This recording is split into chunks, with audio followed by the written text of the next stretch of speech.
تعالي أقول لك القصة كيف بتصير. القصة بتصير غالبا إنه أنا طفلة ربيت بشكل حياة عصبية. كانت يمكن ماما بتنتقدني، بتلومني، بتقارن بيني وبين أخواتي، وإنه أنا دايما يعني نموذج مش مكتمل، ودائما في شيء مكتمل لازم أنا أسعى إني أصير زيه. هذه المسجات على طول السنين وأنا صغيرة، يعني بطفولتي المبكرة بمراهقتي، إيش بيكبر عندي؟ إني أنا ما بكفي، وإني أنا بتعلم كمان طريقة التربية وطريقة هذه الطريقة اللي بشوفها. اللي بيحصل إنه ما بكون منتبهة وبحسب إنه أنا حأبدأ تربية جديدة مش زي اللي كانت زمان. لما بيجوا الأولاد ومثلا بيكونوا لسه صغار، الأمور لسه يعني ما تراكمت على بعضها، متى بتبدأ الأمور تبين؟ ومتى الضغط بيبدأ يزيد عليا؟ ومتى المواقف بتبدأ بتجردني وبترجعني للجذور القديمة؟ لما بيكبر أحد هدول الأولاد وبيكون زي ما بتقولي إنه بيعند وما بيسمع الكلام وبيقاوح، فبيصير أنا هنا برمي جلباب المربي، ما بنتبه إني أنا مربي، بأنبني ضميري، فطرتي سليمة زي ما أنت بتتكلمي، الفطرة سليمة والوعي عالي. مش أنا اللي جيت قلت لك يا حبيبتي انتبهي ترى أنت مو منتبهة، لا، أنت اللي جاية تقيمي، وأنت اللي جيتي وكتبتي وقلتي أنا بأنبني ضميري، لأنه أنت عارفة إنه مش هذا جلباب المربي. بس بدون ما نشعر وإحنا في لحظة عدم الوعي بيصير عنادهم لينا بيضرب على أنا قيمتي الذاتية، على أنا لما أتكلم كلمتي لازم تتنفذ، أنا لما أحكي معاكي بتقولي حاضر يا ماما، مو تقعدي تقاوحي معايا وتردي عليا، وأبدأ يعني أعتبر نفسي إني أنا قاعدة أدبها. لكن هو مش هذه الحقيقة.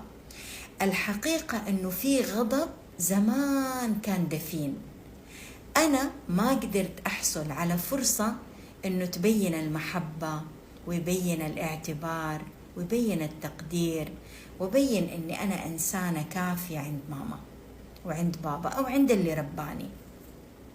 والآن أنا ما بعرف إني أقدم هذا الشيء.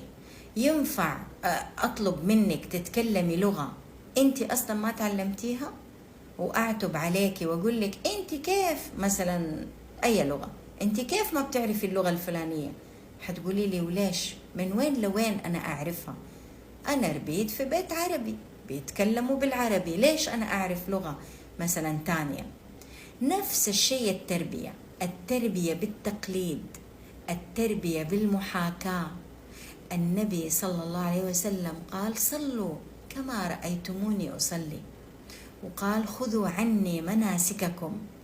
إحنا نشوف ونطبق، والتطبيق هو أكبر حاجة تأثر علينا ونقلدها. مو قصة النبي صلى الله عليه وسلم المشهورة لما طلب من الصحابة يتحللوا ويقصروا، وبعدين سأل أمنا أم سلمة فقالت له أنت يعني قصر أنت وهم حيتبعوك، لأنه التقليد والمحاكاة هي أكبر الدروس. مهما حكينا مع بعض، مهما قلت لك معلومات، في النهاية اللي حيرسخ براسك وحتعمليه هو التطبيق، واللي أنت بيوم من الأيام أتطبق عليك. طيب ممكن تقولي لي إيش دحين هذا الخبر؟ والله هذا الخبر ما هو تمام. ليه؟ لأنه معناها إيه؟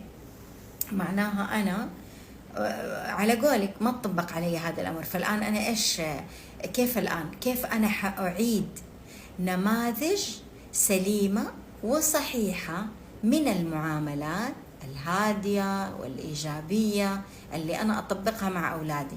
لأنه أنا بسمع كلام كتير حلو وجميل وبحفظه بجوالي وبصوره وبقول بإذن الله حطبق، عند أول موقف ألاقي نفسي ماني قادرة، لأنه السر بالتطبيق. طب أنا يعني ما أعرف هذه كلمة ما أعرف مش كلمة عميقة، مش حقيقية. كلمة ما أعرف وما أقدر، إحنا نعرف وإحنا نقدر، والله سبحانه وتعالى أعطانا هذه القدرة.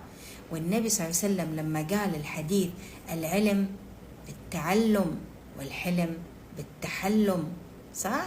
والحديث كملوا، وآخر شيء إيش؟ ومن يتحرى الخير يجده أو يعطه.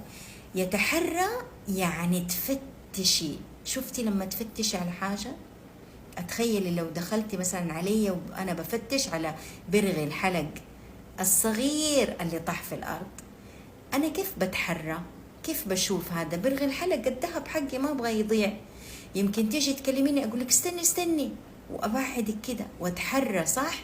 وأركز وأنا مستبصرة بهذا الموقف، وكل أفكاري مركزة على إني أبغى ألاقي طلبي. أنت كمان نفس الشيء، لما تتحري الخير حتلاقيه. لما تعرفي إنه هي هذه البنت يمكن هي زي ما يقولوا تكون كل جنودك بكرة اللي أنت محتاجتيهم في كبرتك. يمكن هذه البنت العنيدة هي اللي عندها كلمة حق تقولها وما تخاف من أحد يبي يجي يجيب في سيرتك ولا يتكلم. يمكن هي اللي توقف، وغيرها اللي بيسمعوا الكلام هم اللي يهاودوا، زي ما بيهاودوا معاك بيهاودوا مع غيرك. يمكن هي اللي ما ترضى تهاود ولا تبيع، لأنه كده يكون عندها إرادة. فأنا إيش أعمل؟ أول حاجة أعملها أني أكسب ثواب فيها، وأبعد بالنظر بالتربية. أطالع بعيد لأي درجة؟ بعيد للدرجة اللي ممكن بكل يعني حزن تيجي واحدة مثلا كبيرة زوجة ترسل لي تقول لي شفت بعيني المواقف، مثلا مواقف الخيانة مثلا، تقول لي شفت بعيني بس ما قدرت أتكلم. ليه؟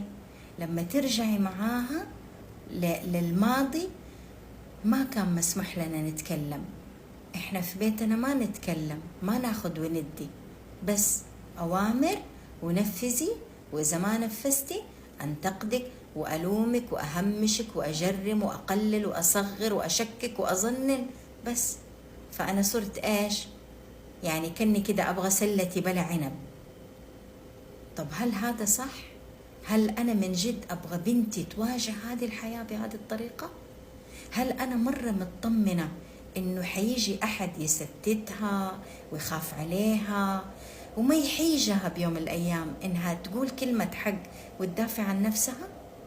ولا أنا أجردها من كل هذه الأسلحة النفسية اللي هي بتحاول ما زالت إلى هذه اللحظة، مو هي بتعند، بتحاول تقاوم، بتحاول توصل لي مسج: أنا محتاجة يا ماما يكون لي شخصيتي، ربيني على زي شخصيتي. وهنا وصلنا لمربط الفرس. إيش يعني أربيها على زي شخصيتها؟ على اللي يناسب شخصيتها، يعني اللي يناسب عمرها. يعني أشوف السمات العمرية حقتها.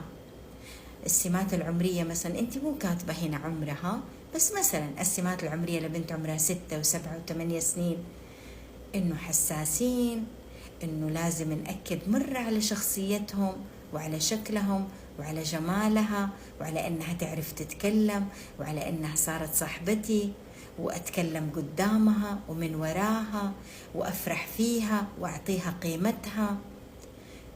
ولما أثني عليها مو أثني لأنها بس ساعدتني ولها لهفة على أخوانها وعلى لا صح إنه أنا لازم أثني على السلوك، أكيد حثني على السلوك، بس كمان أثني إنه هي مبادرة، وإنه هي شخصيتها حلوة، وإنه هي دائما لها بصمة غير. هذه الأشياء اللي حتخليها تلقي السمع، حتخليها كده تطأطأ ودانها، تبى تسمع مني مدح أكتر وتبغى تثبت نفسها أمامي أكتر. حلاقي مرة على مرة بدأ العناد يخف والبنت بدأت تهاود، وأنا أكون كسبت فيها ثواب، تصير هي ورثي اللي أنا بنتظره عند الله سبحانه وتعالى لما أقوم يعني بهذه الأمانة. الله يرضى عليك، وإن شاء الله نتكلم بهذه المواضيع أكتر.